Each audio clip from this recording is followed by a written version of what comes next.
Hello नमस्कार, स्वागत आहे तुमचं आपल्या नवीन एका व्हिडिओमध्ये। तर हा व्हिडिओ आहे कालचा, म्हणजेच 10 तारखेचा। 10 तारखेपासून साईच्या शाळेला सुरुवात झाली होती।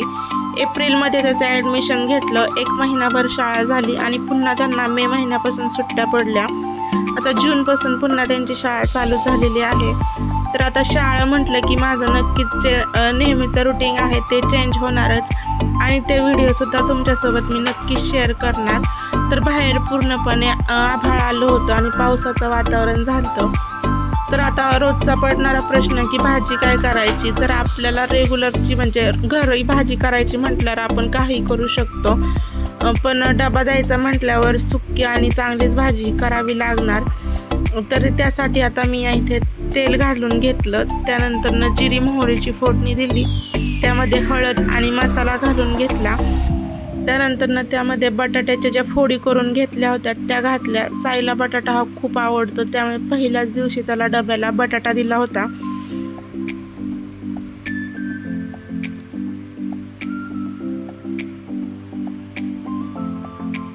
नेहमी आमच्या घरामध्ये एकच भाजी केली जायची, म्हणजेच भाज्यांचा खूप मोठा प्रश्न असल्यामुळे पातळ भाजीच आम्ही करायचो।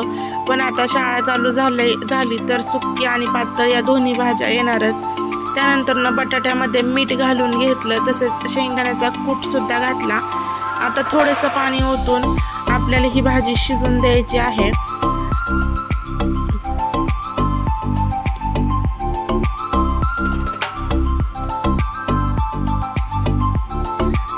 त्यानंतर कोथिंबीर घालून घेतली आणि पाणी घालून बटाटा शिजायला ठेवला। तोपर्यंत धार सुद्धा काढून झाली। तर रात्रीचं दूध नव्हतं, त्यामुळे कच्च्या दुधाचा चहा ठेवावा लागला।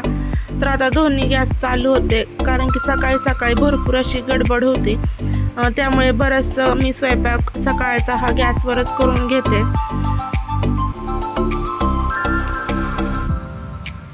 तर अशी आपली बटाट्याची भाजी तयार झालेली आहे। त्यानंतर लगेच मी जी आपल्या घरात भाजी लागते ती सुद्धा करून घेतली, ती म्हणजेच पातळ। तर मला करायची होती सांडग्याची भाजी। यासाठी मी इथे वाटण काढलं, ते म्हणजेच आलं, लसूण, खोबरं, कोथिंबीर, कारळं, मीठ, हळद। तर हे सगळं मी बारीक करून घेतलं होतं मिक्सरमध्ये। त्यानंतर तेल घालून सांडगे सुद्धा तळून घेतले। ज्यावेळेस आपल्याला भाजीला काही नसतं त्यावेळेस आपण जे उन्हाळी पदार्थ केला आहे सांडगा, तो नक्कीच उपयोगीला येतो।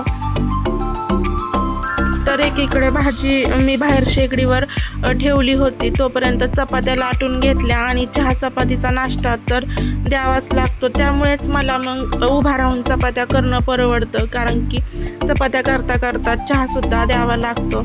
त्यानंतर साईची बॅग भरली, शॉर्पनर, पेन्सिलला टोक वगैरे करून दिलं, डबा बॉटल भरून दिली आणि मग त्यानंतर तो शाळेत गेला। त्या दिवशी म्हणजे काल तरी त्याची शाळा 9:30 वाजता होती आणि त्यानंतर तो शाळेत गेल्यानंतर तेवढ्यात लगेच पाहुणे आले। फक्त सकाळचा आमचा स्वयंपाक झाला होता आणि बाकी सगळा पसारा तसाच पडला। मग त्यानंतर पाहुण्यांना चहा दिला आणि बरेच दिवसानंतर पाहुणे आले होते, त्यामुळे त्यांच्यासाठी मग स्वयंपाक पण केला। तर या इथे आधी स्वयंपाकाचा म्हणजेच वरण भाताचा कुकर लावून दिला, पीठ सुद्धा मळलं आणि आमरस एकीकडे करणं चालू होतं।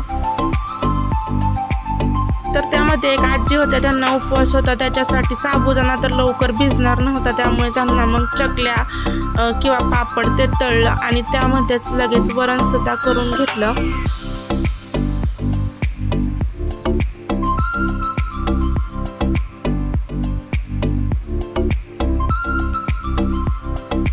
एकीकडे वरण शिजेपर्यंत चपात्या केल्या, कारण की पाहुणे आले म्हणजे त्यांनी आधी फोन केला नव्हता आणि त्यांना लवकर जायची सुद्धा घाई होती, त्यामुळे आम्ही मग पटकन सकाळचा स्वयंपाक करून घेतला। त्यानंतर रस चपातीचं जेवण त्यांच्यासाठी केलं आणि आधीचा स्वयंपाक झाला होता, त्यामुळे ती भांडी सुद्धा घासायला पडली होती आणि त्यानंतर बाकीच्या स्वयंपाकाची सुद्धा भांडी घासायला पडली। भरपूर असा राडा होता, पण सर्वात आधी मी किचन जे आहे ते साफ करून घेतलं। मध्येच जे आपलं पिको फॉलचं किंवा ब्लाऊजसाठीचं गिऱ्हाईक ते येत होतं, कारण की मी 8 ते 10 दिवस माहेरी होते आणि त्यानंतर बऱ्याच जणींच्या साड्या वगैरे राहिल्या होत्या, तर त्यांनी घेऊन येत होत्या। आजचं काम सगळ्यात जास्त होतं. स्वयंपाकसुद्धा 2दा करून झाला, भांडी पण तितकीच होती आणि धुणं पण तितकंच. वातावरण तर पूर्णपणे पावसाचं झालेलं होतं.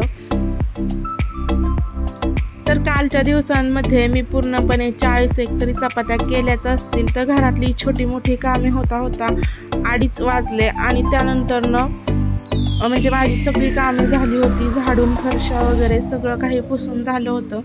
आणि साईला दुपारचा झोपवायचा नव्हता, कारण की तो दुसऱ्या दिवशी सकाळी लवकर उठेल. मग माझा पण काही आराम झाला नाही. संध्याकाळी पुन्हा जे खुरपायला रानामध्ये ज्या बाया होत्या त्यांच्यासाठी पुन्हा चहा ठेवला, कारण की पावसातून त्या भिजून आल्या होत्या. तर असं हे रोजचंच काम तर चालूच राहतं. तर आजचा व्हिडिओ हा छोटासा तुम्हाला जर आवडला असेल तर व्हिडिओ नक्कीच लाईक करा, शेअर करा आणि सबस्क्राईब करायला मात्र विसरू नका. व्हिडिओ पाहिल्याबद्दल धन्यवाद.